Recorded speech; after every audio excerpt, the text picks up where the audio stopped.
છોટાઉદેપુર જિલ્લાના ઝોઝ ગામે ચાલતી કસ્તુરબા ગાંધી વિદ્યાલયની વિદ્યાર્થીનીઓએ એક જ બસમાં 75 જેટલી વિદ્યાર્થીઓને ઝોઝ અને છોટાઉદેપુર વચ્ચે મુસાફરી કરવી પડે છે। ઝોઝથી એસએફ હાઈસ્કૂલ અભ્યાસ માટે રોજ બસમાં અપડાઉન કરવું પડે છે। શનિવારના રોજ બસ મોડી આવે છે।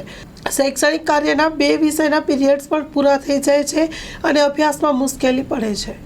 Story report by Imran Sindhi, Chhota Udepur. KGB જોજમાં ભણું છું અને અમે છોટાઉદેપુરમાં અભ્યાસ કરીએ છીએ। ત્યારે શનિવારે જવા માટે અમને ખૂબ જ તકલીફ પડે છે અને મોડી બસ આવે છે અને ત્યાં જવા માટે અમને જતાં જ 2 પીરિયડ પણ જતા રહે છે, એટલે અમારો અભ્યાસ બગડે છે। એટલે 2 બસો મૂકવા નમ્ર વિનંતી કરું છું। એક બસમાં 75। કેવી રીતે બેસીને જાવ તમે? ભીડ હોય વધારે। અમે એક જ બસમાં 75 દીકરીઓ આવીએ છીએ, એટલે અમને બેસવાનું પણ નથી ફાવતું, એટલે અમને 2 બસો કરવા નમ્ર વિનંતી કરું છું। હું છોજ ગામમાં આવેલી કસ્તુરબા ગાંધી બાલિકા વિદ્યાલયમાં રહું છું। હું એસએફ હાઈસ્કૂલમાં ભણવા જાઉં છું અને અમારે ખૂબ જ તકલીફ પડે છે। અમે સૌ 9 વાગ્યે બસ આવે છે ગમાણ ફળિયા સ્ટેશને અને અમે ત્યાંથી બસમાં બેસીને એસએફ હાઈસ્કૂલમાં ભણવા જઈએ છીએ અને ત્યાંથી અમને આવવા માટે પણ ઘણી મુશ્કેલી પડે છે। અમે 75 વિદ્યાર્થીનીઓ બસમાં આવીએ છીએ અને ખૂબ જ અગવડતા પડે છે। એક જ બસમાં આવીએ છીએ અમે અને શનિવારની બસ અમારે નથી આવતી, એટલા માટે અમને ઠેક ટાઈમ પેટ્રોલ પંપ સુધી ચાલીને જવું પડે છે અને આવવા માટે પણ ત્યાં ઉતરી જવું પડે છે।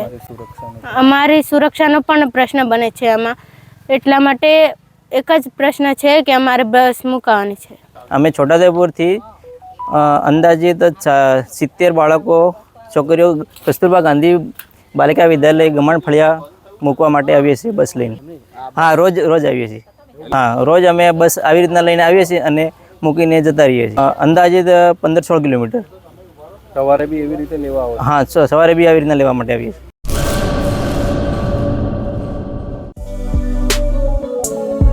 શ્રી અનંત ગૃહ ઉદ્યોગ રાજુભાઈ શાહ અને અર્ચનાબેન ચાવડા દ્વારા ગૃહ ઉદ્યોગનું સંચાલન હવે અમદાવાદમાં। કચ્છ ભુજની પ્રખ્યાત હેન્ડમેડ ખાખરા અને રોટલાના પ્રખ્યાત ગૃહ ઉદ્યોગની વસ્તુનું વેચાણ હવે અમદાવાદમાં। તો અમારું સરનામું નોંધી લેશો। વસ્ત્રાપુર તળાવ પાસે, અમદાવાદ, શ્રી અનંત ગૃહ ઉદ્યોગ। Mobile number 9825225038। શ્રી અનંત ગૃહ ઉદ્યોગ હવે અમદાવાદમાં।